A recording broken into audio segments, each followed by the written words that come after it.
So today I am going to give you the homework for you for the illustration tetraamine copper 2 sulfate. We saw general formula. Now given the formula for copper 2 plus and 4NH3. I mean tetraamine copper 2 ion we got it. For this we should add a stepwise you should add a ammonia. So Cu2 plus this is a homework for you, and after doing the homework you just go through this. I'll explain this. Cu2 plus NH3. So this is a solution of this question, but don't see before workouting. Please work out the problem and then you come across to look out the solution. Cu2 plus 1 ammonia is added. So we got it CuNH3 in square bracket 2 plus. So this is overall concentration by reactant concentration. CuNH3, the whole power 2 plus molar concentration divided by Cu2 plus molar concentration into NH3 molar concentration. To this again adding one more ammonia. So what we will get a CuNH3 twice the whole power 2 plus. So what? CuNH3 twice the whole power 2 plus molar concentration divided by reactant concentration. So that is CuNH3 the whole power 2 plus molar concentration into NH3 molar concentration. To this NH3 twice we are adding one more ammonia. So that is we are getting CuNH3 thrice 2 plus.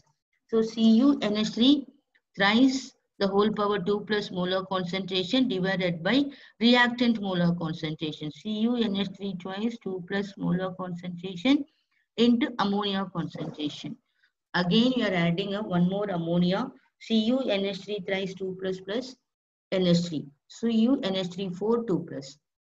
So for CuNH3 4 2 plus molar concentration divided by K3 NH3 CuNH3 thrice molar concentration power 2 plus and this ammonia molar concentration. So what this is equilibrium constant of K1 that is called stepwise stability constant K1, stepwise stability constant K2, stepwise stability constant K3 and stepwise stability constant 4.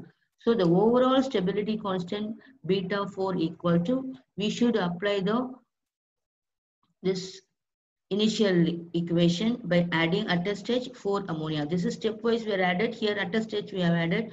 So what CuNH3 4 times the whole power 2 plus molar concentration by these two are reactant. Cu2 plus overall molar concentration into NH3 the whole power 4 molar concentration. So the overall stability constant beta 4 equal to stepwise stability constants are K1, K2, K3, K4. So taking log on both sides, log beta 4 equal to log 1 plus log 2 plus log 3 plus log 4. Substitute all the constant values of 4 constant, 4.0, 3.2, 2.7, 2.0, adding everything, we are getting 11.9. So we are the log beta 4 equal to 11.9. So beta 4 equal to, 11.9. We are taking the anti-log of this. When you take a log this side, it will be an anti-log. So beta 4 equal to anti-log of 11.9.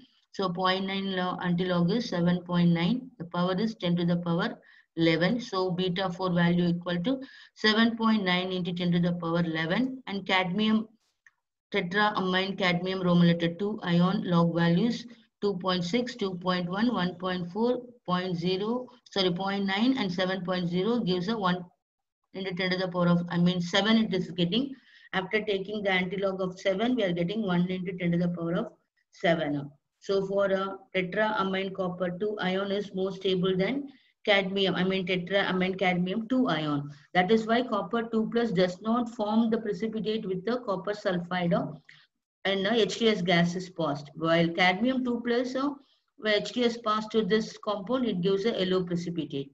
So because of the instability. So because of the instability, it forms a yellow precipitate. Because of the stability complex, it does not react with the H2S and it is not forming the copper sulfide. So this is the 1 mark NEET question. So you make notice of this. Sometimes 1 mark in MCQ also will be asked. Thank you, students.